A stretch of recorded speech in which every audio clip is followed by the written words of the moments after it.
நேயர்களுக்கு எனது உள்ளம் கனிந்த வணக்கம். சார், உங்களால் முடியும் வரை முயற்சி செய்யக்கூடாது. நீங்கள் நினைத்ததை முடிக்கும் வரை முயற்சி செய்யணும் சார். அதுதான் உங்களுக்கு வெற்றியை கொடுக்கும். அப்படி தான் ஒரு அன்பர் நேற்றைக்கு எனக்கு கால் பண்ணி, ஐயா, நீங்கள் சொல்லும் மாதிரியே நீங்கள் பல வீடியோக்களில் சொல்கிறீர்களே, லக்னம் 6, 8, 12 மறையக்கூடாதுன்னு.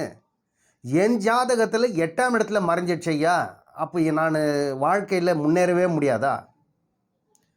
அதே மாதிரி நீங்கள் சொல்கிறீங்களே, இந்த ராசி அமாவாசை சந்திரனாக வரக்கூடாதுன்னு சொல்கிறீங்களே, அதே மாதிரி அமாவாசை சந்திரனாக அமர்ந்திருக்கு. என்னுடைய லக்னாதிபதி 8ல் போய் மறைந்து விட்டார். அப்படின்னாக்கா என்னுடைய ஜாதக கட்டம் எப்படி ஐயா? இது மிகப்பெரிய வீழ்ச்சியை கொடுக்குமா? எனக்கு மிக மிக கலக்கமாக இருக்கிறது, மன அழுத்தம் கொடுக்கிறது அப்படின்னாரு. ஐயா, நீங்கள் உங்கள் ஜாதகத்தை அனுப்பி வைங்கன்னு. அவர் ஜாதகத்தை அனுப்பி வைத்தார் சார். அதாவது சார், லக்னம் எந்த லக்னாதிபதி மறையணும், எந்த லக்னாதிபதி மறையக்கூடாதுன்றது ஒரு ரூல் இருக்குது சார். இப்போது உபய லக்னம்னு வைங்க, லக்னாதிபதி மறைந்தால்தான் நல்லது இவங்களுக்கு. உபய லக்னம்னாவே லக்னாதிபதி மறைந்து இருக்கணும் சார். மறைந்து பலம் பெற்ற மிகப்பெரிய புண்ணிய ஜாதகம்னு அர்த்தம் இவர்களுக்கு.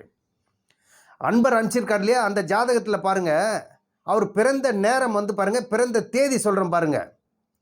அவர் 14 ஏப்ரல் 1991 பிறந்த அன்பர். காலையில் 12 மணி 14 நிமிடத்திற்கு பிறந்தவர். சென்னையில் பிறந்த அன்பர் இவர். இவர் ஜாதக கட்டம் சொல்கிறேன் சார், நல்ல கவனமாக பாருங்கள். இவர் ஜாதக லக்னத்திலேயே ராகு. எந்த இடம்னு பார்த்தீங்கன்னா தனுசு லக்னம். இவருக்கு விழுந்திருக்கு தனுசு லக்னம். லக்னத்திலேயே ராகு அமர்பட்டு இருக்கிறார். இதில் உத்திராடம் நட்சத்திர சாரத்தில் அமர்ந்து, லக்னம் பூராடம் நட்சத்திரத்தில் அமர்ந்திருக்கு. 2ஆம் வீடு என்று சொல்லக்கூடிய மகர ராசியில் சனி பகவான் ஆட்சி பீடத்தில்.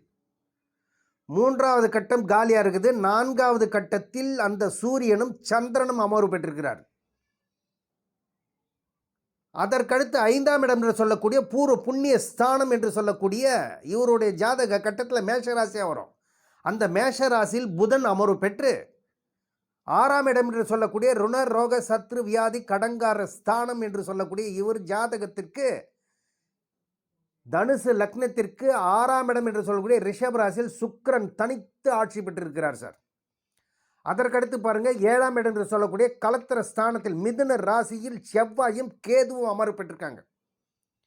8ஆம் இடம் என்று சொல்லக்கூடிய ஸ்தானத்தில் தான் குரு உச்சதாரியில், தனுசு லக்னத்தினுடைய அதிபதி 8ஆம் இடத்தில் உச்சதாரியில் அமர்ந்திருக்கார் சார். சார், இதுதான் இவருடைய ஜாதக அமைவு. இந்த ஜாதகத்தில் பாருங்கள், லக்னாதிபதி பலம் பெற்றிருக்கார் சார். அருமையாக உட்காந்துருக்காரு சார். என்ன சார், இப்போ தான் நீங்கள் லக்னாதிபதி 8லேயும் 6லேயும் அமரக்கூடாதுன்னு சொல்கிறீங்க, இப்போ நல்லா இருக்குன்றீங்களே அப்படின்னு கேட்டிங்கனாக்கா, எந்த லக்னத்துக்கு மறைவு ஸ்தானத்தில் அமர்ந்தால் யோகன் இருக்குது சார். இவருக்கு பாருங்கள், உபய லக்னமாக விழுந்திருக்கு. உபய லக்னத்திற்கு லக்னாதிபதி மறைந்து பலம் பெற்றிருக்கணும். இவருடைய ஜாதக கட்டத்தில் பாருங்கள், தனுசு லக்னத்தினுடைய அதிபதி கடக ராசியில் உச்சதாரியில் அமர்ந்திருக்கார். உச்சதாரில் அமர்ந்து 2ஆம் வீட்டை நேரடி பார்வை பார்க்குறார். அந்த சனியும் சுபத்துவமாக பட்டிருக்கார் பாருங்க. சனியை சுபராக மாற்றிட்டார் சார். ஒரு பாவ கிரகத்தையே அந்த குரு பகவான் பார்த்தா பாவ கிரகத்தினுடைய தன்மையை மாற்றிடுவார். அந்த குருனுடைய பார்வை, குரு பார்க்க கோடி குற்றம் தீரும். அப்போ இந்த ஜாதகத்தில் பாருங்கள், குரு கடக ராசியில் அமர்ந்து 7ஆம் பார்வையாக அந்த சனி பகவானை பார்ப்பது மிக மிக சிறப்பு. ஏனென்றால் சனி ஒரு கொடூரமான கிரகம் சார். எந்த ஜாதக கட்டத்திலையும் தனித்து அமர்ந்திருந்தால் ஆட்சி பீடத்திலேயோ உச்சத்திலேயோ இருக்கக்கூடாது. அவர் சுபத்துவம் மாற்றப்படணும், சுபர் பார்வை இருக்கணும் அவர்களுக்கு. அப்போ குரு பார்வை பாருங்கள், நேரடி பார்வை. அதற்கடுத்து பாருங்கள், இவர் அமாவாசை அன்னைக்கு பிறந்த அன்பர் தான் அவர். ஏன்னா சூரியனும் சந்திரனும் இணைவு பெற்றிருக்காங்க இல்லையா. அப்போ சூரியனும் சந்திரனும் இணைவு பெற்றிருந்தால் கண்டிப்பாக அந்த இடம் இருள் அடைந்து விட்டதுன்னு தான் அர்த்தம். ஆனால் இவருக்கு பாருங்கள், அமாவாசை சந்திரனாக அமர்ந்திருந்தாலும் அதற்கு பாருங்கள் லக்னாதிபதி முழு சுபத்துவமாக பார்க்குறார் சார். நல்ல பவர்ஃபுல்லாக பலமாக இருக்கிறார். லக்னாதிபதி பார்வை 9ஆம் பார்வையாக அந்த சூரியனையும் சந்திரனையும் பார்ப்பது மிக மிக சிறப்பு சார்.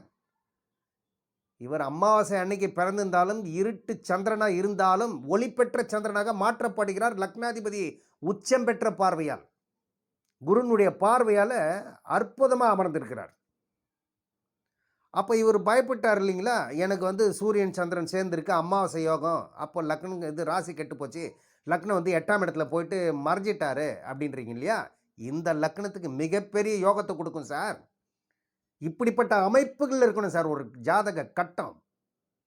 இவருக்கு பாருங்க, பிறக்க சொல்லவே சந்திரன் வந்து உத்திரட்டாதி நட்சத்திரத்தில் இருக்காரா. அப்போ சந்திரன் உத்திரட்டாதி நட்சத்திரத்தில் அமர்ந்து சனி தசை 11 மாதம், இவருக்கு 18 நாள். சனி தசை ஒரு வருஷமே வச்சிங்க நம்ம கணக்குக்கு. சனி தசை ஒரு வருஷம் நடந்தது. அதற்கடுத்து வந்தது எது? புதன் தசை. புதன் பாருங்க, இவருக்கு பாதகாதிபதி தசை சார். புதன் பாருங்க 5ஆம் வீட்டில் அமர்ந்து அந்த செவ்வாயும் புதனும் பரிவர்த்தனை யோகத்தில் அமர்ந்திருக்காங்க. அதாவது மேஷ ராசியில் புதன் அமர்வு பெற்று 7ஆம் இடம் என்று சொல்லக்கூடிய மிதுன ராசியில் செவ்வாய். அப்போ செவ்வாய் வந்து புதனுடைய வீட்லேயும் புதன் வந்து செவ்வாயோட வீட்லேயும் மாறி இடம் மாறி அமர்ந்திருக்கு. அப்போ இதில் பாருங்கள், கேதுவும் பாருங்கள் செவ்வாயோட மிங்கில் ஆயிருக்காங்க. அந்த குரு பாருங்கள் 10 டிகிரியில் உட்காந்துருப்பார் சார். கேது பாருங்கள் 29 டிகிரி. அப்போ குருவும் கேதுவும் வந்து டச் ஆகுது. எண்டு பாயிண்ட் விளிம்பில் உட்காந்துருக்கு அந்த கேது டிகிரியில். கேது பாருங்கள் 29 டிகிரி, அந்த குரு பாருங்கள் 10 டிகிரி. அப்போ குருக்கும் கேதுக்கும் கனெக்ஷன் வந்துடுச்சா. அதற்கடுத்து பாருங்கள், அந்த 10 டிகிரிலேருந்து நேரடி பார்வை சனியை பார்க்குறாரு. அப்போ சனி பகவான் பாருங்கள் 12 டிகிரியில் இருக்கார் சார். ராகு பகவான் பாருங்கள் 29 டிகிரியில் இருக்கார். அப்போ அந்த ராகுக்கும் அந்த சனி பகவான் பார்வை குருக்கு விழறதுனால அந்த ராகுவும் சுபத்துவமாக்கப்பட்டிருக்கிறார் அப்படின்னு தான் அதை எடுத்துக்கணும். அப்போ லக்னாதிபதி லக்னம் கெட்டு போச்சுன்னு சொல்கிறேன் இல்லையா. ராகு அமர்ந்தால் லக்னம் கெட்டு போச்சு. லக்னாதிபதி 8ல் போய் மறந்தால் 6 8ல் இருந்த லக்னமும் கெட்டு போச்சு, லக்னாதிபதியும் கெட்டு போச்சுன்னு அர்த்தம். ஆனால் இவருக்கு பாருங்கள், லக்னமும் கெடலை, லக்னாதிபதியும் கெடலை சார். அதுவும் இல்லாமல் அமாவாசை சந்திரனாக அமர்ந்திருக்கக்கூடிய அந்த சந்திரனையும் பார்த்து ஒளி பெற்ற சந்திரனாக மாற்றியாச்சு. அப்போ இந்த அமைப்பு பாருங்கள், சனி தசைக்கு அடுத்து வந்த புதன் தசை 17 வருடம், 18 வயசு வரைக்கும், ஒரு வயசுலேருந்து 18 வயசு வரைக்கும் இவருக்கு புதன் தசை. இந்த புதன் தசையில் தான் சார் இவருக்கு கல்வியை கொடுத்தது. ஆனால் இவருக்கு பாருங்கள், அந்த புதன் தசை பாதகத்தையும் செய்யாமல் போல சார் இவருக்கு. இவர் யாரையோ மிரட்டுவதற்காக, யாரையோ வந்து சும்மா பயமுறுத்துவதற்காக ஏதோ ஒரு கத்தி எடுத்து ஏதோ இவருடைய நரம்பை கட் பண்ணியிருக்கிறார் கையில். அப்போ கையில் நரம்பு, புதன்னா நரம்பு இல்லையா. அப்போ அந்த நரம்பு மூலமாக இவருக்கு பாருங்கள் சில பிரச்சனையை கொடுத்தது. இருந்தாலும் பாதகத்தை செய்ததுன்றது உண்மை. ஆனால் இவருக்கு பாருங்கள், அந்த குரு பார்வை இருப்பதனால சூரியனும் பாருங்கள் 29 டிகிரியில் உட்காந்துருக்காங்க, புதன் பாருங்கள் 1 டிகிரி. அப்போ அந்த குருவும் வந்து அந்த சூரியன் சந்திரன் உட்கார்ந்துருக்க இடத்தையும் பார்க்குறாரா. இருந்தாலும் அந்த புதாத்தி யோகம் நன்று செயல்பட்டு 1 டிகிரி முடிச்சிருக்காரு. அதற்கடுத்து பாருங்கள் சார், அந்த புதன் தசை முடிஞ்சது. அடுத்து வந்தது எது? புதன் தசைக்கு அடுத்து கேது தசை. கேது தசை சில நிலைப்பாடுகளே மன அழுத்தத்தை கொடுத்ததுன்றது உண்மைதான். ஏன்னாக்கா கேது எந்த இடத்துல அமர்ந்து இருந்தாலும் கண்டிப்பாக மன அழுத்தத்தை கொடுக்கும் சார். அந்த 18 வயசுலேருந்து 7 வருடம் கேது தசை, கிட்டத்தட்ட 25 வருடம் முடிஞ்சதுங்களா. அதற்கடுத்து வந்தது பாருங்கள் சுக்கிர தசை. இவருக்கு வரவே கூடாத தசை தனுசு லக்னத்திற்கு. தனுசு லக்னத்திற்கு முதல் தரமான பாவியே படுபாவியே யாருங்கிட்ட சுக்கிரன் தான் சார். அந்த சுக்கிர தசை பாருங்கள் 25 வயசுலேருந்து 45 வயது வரைக்கும் இவருக்கு சுக்கிர தசை தான். சுக்கிரன் தான் இவருக்கு கொடுமையை செய்யக்கூடியவர். சுக்கிரன் தான். அவர் போயிட்டு பாருங்கள் தனித்து 6ஆம் இடத்துல அமர்ந்து அந்த தசை வருது. எந்த வயதில்? 25 வயதில் வருது சார் இவருக்கு. 25 வயதுலேருந்து 45 வயது வரைக்கும் இவருக்கு சுக்கிர தசை தான். சுக்கிரன் எந்த இடத்தில் அமர்ந்திருக்கிறார்? 6ஆம் இடத்தில் அமர்ந்திருக்கிறார். தனுசு லக்னத்திற்கு 6ஆம் இடம்ன்றது என்ன சார்? ருண ரோக சத்ரு வியாதி கடங்கார ஸ்தானம், வம்பு தும்பு, எதிரி பலமாக இருக்கிறான்னு அர்த்தம். இவருக்கு சுக்கிரன் நீச்சமாக இருந்தால் அற்புதமான பலனை 20 கொட்டி கொடுக்கும். இவருக்கு பாருங்கள் 6ஆம் இடம் என்று சொல்லக்கூடிய அந்த எதிரி ஸ்தானத்தில் உட்கார்ந்து கடன் மூலமாகவோ அல்லது உடல் ரீதியான பிரச்சனையோ கண்டிப்பாக கொடுக்கணும் இவருக்குன்னு எழுதப்பட்ட விதி. இவருக்கு சுக்கிரன் தனித்து அமர்ந்திருப்பதனால இவருக்கு வந்து ஆடம்பர கார், ஆடம்பர வண்டி வாகனம், ஆடம்பர பங்களா, ஆடம்பர வீடு, இதில் ஏதோ ஒரு கடனை கொடுத்துருக்கலாம், அல்லது உடல் ரீதியாக பிரச்சனையை கொடுத்துருக்கணும். இவருக்கு கடனை தான் கொடுத்தது. இவருக்கு எப்படி கொடுத்ததுன்னு பார்த்தீங்கன்னா, ஆடம்பர வீடு கட்டினார், ஆடம்பர பங்களா, ஆடம்பரமான ஒரு வீட்டை கட்டி அதன் மூலமாக கடன் ஆயிட்டு, அந்த கடன் இலிருந்து எப்படி நான் மீள்வது என்று சிந்தித்து கொண்டிருக்கிறார். ஏனென்றால் சுக்கிரன் 6ஆம் இடத்தில் தனித்து அமர்ந்திருப்பது ஒரு மைனஸ் இவருக்கு. சார் எதிரி பலமாக இருக்கிறான் சார் இவருக்கு. 6ஆம் இடத்துக்கு எதிரி இல்லையா? அப்போ 6ஆம் வீட்டு அதிபதி தனித்து உட்கார்ந்து சொல் எதிரி பலம். ஆனால் அவரை விட எதிரி விட இவர் பலம். எப்படின்னு பார்த்தீங்கன்னா, லக்னாதிபதி 8ல் மறைந்து இருந்தாலும் லக்னாதிபதி பவர்ஃபுல்லாக உட்காந்துருக்கார், உச்சத்தில் இருக்கார் சார். இவர் ஜாதக இடத்துல லக்னாதிபதி உச்சத்தில் இருக்கு, மிக மிக சிறப்பு. எதிரி பலமாக இருந்தாலும் அதை விட பெரிய பலம் சார் இவர். அதனால் நீங்கள் எவ்வளவு கடன் வாங்கியிருந்தாலும் நீங்கள் கண்டிப்பாக இந்த கடனிலிருந்து மிக எளிதில் வந்துடுவார் சார். இப்போ இவருக்கு பாருங்கள், இப்பொழுது நடந்து கொண்டிருக்கிற வயது வந்து இவருக்கு 33 34 வயது நடக்குது. இன்னும் 11 வருடம் இருக்குது சார் பெண்டிங் இவருக்கு சுக்கிர தசை. 10 வருடமே வச்சுங்க. இப்போ இந்த 6ஆம் வீட்டு அதிபதி தசை தான் இப்போ நடக்குது. அதற்கடுத்து பார்த்தீங்கன்னா ராசிக்கு 11ஆம் வீட்டு அதிபதி தசையும் நடக்கும். அப்போ இவருடைய அபிலாஷைகள், எண்ணங்கள், செயல்கள் எல்லாமே ஈடேறக்கூடிய காலம் அடுத்த ஒரு 10 வருடம்னு வச்சுக்கிங்க சார். அதற்கடுத்து சுக்கிர தசையில் எப்படியும் வந்து இவர் கொஞ்சம் ஓரளவு ஜெயிச்சிடுவார் சார். அடுத்து வந்து பார்த்தீங்கன்னா 11ஆம் வீட்டு அதிபதி தசை நடக்குது இல்லையா? 6க்கும் 11க்கும் சொந்தக்காரன் நடந்த சுக்கிரன் 2 வீட்டு ஆதிபத்தியத்துக்கு உண்டானவர். அப்போ வந்து பார்த்தீங்கன்னா 6ஆம் வீட்டு அதிபதியை கொடுத்துட்டார். இப்போ ருண ரோக சத்ரு வியாதி கடனை கொடுத்துட்டார், எதிரியை கொடுத்துட்டார். அதற்கடுத்து 11ஆம் இடத்து மிகப்பெரிய லாபஸ்தானம் இல்லையா?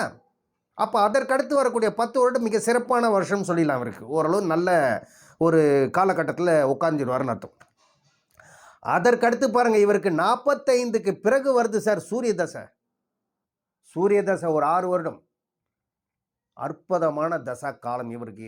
ஏனென்றால் இவருக்கு அந்த தனுசு லக்னத்திற்கு 9ஆம் வீட்டு பாக்கிய ஸ்தானாதிபதி தசை நடக்க போகுது சார். அவர் வந்து 4ஆம் இடத்தில் உட்கார்ந்து உச்சதாரில் இருக்கக்கூடிய குருவின் பார்வையில் இருக்கிறார் அந்த சூரியன். அப்போ சூரிய தசை பிரமாதமாக உட்கார வைக்கேன் சார் இவரை. அந்த சூரிய தசையில் 6 வருட காலம் ஒரு மிகப்பெரிய உயர்ந்த பதவி சார். சூரியனாவே அதிகாரமிக்க பதவி நிச்சயம் உண்டு சார். ஊதியத்துடன் கூடிய பாக்கியத்துடன் கூடிய அந்த சூரிய தசை நிச்சயம் இவர் வந்து ஒரு பொசிஷனில் உட்கார வைக்கும். அதற்கடுத்து வந்த சந்திர தசையும் பாருங்கள், இவருக்கு மிகப்பெரிய யோகத்தை கொடுக்கும். காரணம் என்னன்னு பார்த்தீங்கன்னாக்கா, அந்த சந்திரனும் குருவும் பரிவர்த்தனை யோகத்தில் இருப்பார். 4ஆம் வீட்டில் அமர்ந்திருக்கக்கூடிய அந்த சந்திரன், கடகராசியில் அமர்ந்திருக்கக்கூடிய குரு, இரண்டும் பரிவர்த்தனை ஆகி குரு பார்வையில் அந்த சந்திரன் இருக்கார். குரு சந்திர யோகம். குரு சந்திர யோகம் தான் அம்மாவை பாதிக்கும்னு அர்த்தம். அம்மாவை கண்டிப்பாக பாதிக்கும்னு அர்த்தம். இதற்கடுத்து பாருங்கள், இந்த சூரிய தசை 6 வருஷம், சந்திர தசை ஒரு 10 வருடம், 16 வருடங்கள் மிகப்பெரிய யோகத்துக்கு சொந்தக்காரன் சார். அப்போ 45 + ஒரு 16 வருஷம் நல்ல ஒரு தசா காலமும் வருது சார் அவருக்கு. அப்போ 16 + 45 கிட்டத்தட்ட 61 வயது வரைக்கும் இவருக்கு ஒரு மிகப்பெரிய ஏற்றத்தை நிச்சயம் கொடுக்கும் சார் இவருக்கு. 16 வருடங்கள் பொற்காலம் இவருக்கு. இந்த 16 வருட காலத்தில் தான் இவருடைய வாழ்க்கையை அனுபவிக்க போகிறார். அவ்வளவு வந்து ஒரு புகழ், செல்வம், செல்வாக்கு எல்லாம் வாரி வழங்கக்கூடிய ஸ்தானம் சார். பதவிகளை வழங்கக்கூடிய ஸ்தானம், நல்ல ஒரு பண வருவாயில் கொடுக்கக்கூடிய ஸ்தானம் இந்த ஸ்தானங்கள். அப்போது இந்த சூரிய தசை, சந்திர தசை, அதற்கடுத்து வந்த செவ்வாய் தசை 61 வயதுக்கு மேலே வருது. 61 வயதுக்கு மேலே செவ்வாய் தசை வந்தால் ஒன்றும் பெருசாக கொடுக்காது சார். இவருக்கு யோகாதிபதி தான், எந்த விதத்துலையும் கெடுக்காது, அப்படி மைல்டாக போயிடுமே தவிர ஒன்றும் பெரிய லெவலில் கொடுக்காது. ஏன்னா செவ்வாய் பாருங்கள் கேது கூட மிங்கிள் ஆகிட்டாங்க சார். அது மட்டும் இல்லை, இவருக்கு பாருங்கள், அந்த செவ்வாய் தசை முடிஞ்சு 68 வயசில் ராகு தசை வருது சார். அந்த ராகு தசை பாருங்கள் 68 வயதில் வந்து அதாவது வயதான காலத்தில் வருது யோக தசை. ஆனால் இவருக்கு தனுசு லக்னத்தில் உட்கார்ந்து இருக்கக்கூடிய அந்த ராகு மிகப்பெரிய யோகத்தை கொடுக்கும். 68 வயசில் என்ன சார் யோகத்தை கொடுக்குன்னு கேட்குறீங்களா? 68 வயதில் இவருக்கு மிகப்பெரிய பண தன லாபங்களை நிச்சயம் கொடுக்கும் சார். 68 வயதில் எப்படி சார் கொடுக்கும் அப்படின்னு பார்த்தீங்கன்னாக்கா, 68 வயது காலத்தில் இவர் ஏதோ ஒரு பூமியை ஏதாவது வாங்கி போட்டிருப்பார், ஏதாவது பிளாட் வாங்கி போட்டிருந்தாருன்னு வைங்க. இந்த சமயத்தில் அது மிகப்பெரிய அளவில் அது அப்போது அவருக்கு வந்து ராகு தசையில் அள்ளி கொடுக்கும் சார்.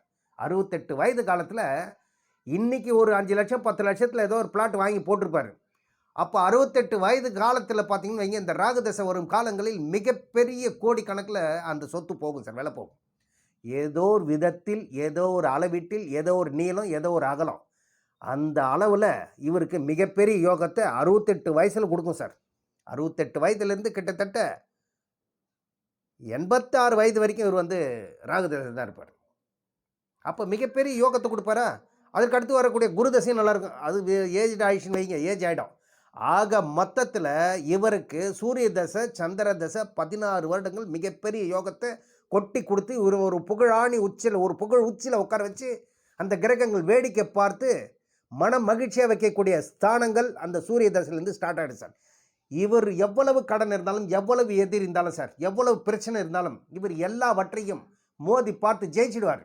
எப்படின்னு பார்த்தீங்கன்னாக்கா, குரு உச்சதாரில் இருக்கார் சார். லக்னாதிபதி நன்றாக இருக்கணும் சார். ஒரு ஜாதக கட்டத்தில் லக்னாதிபதி மட்டும் நல்லா இருந்துட்டா போதும்.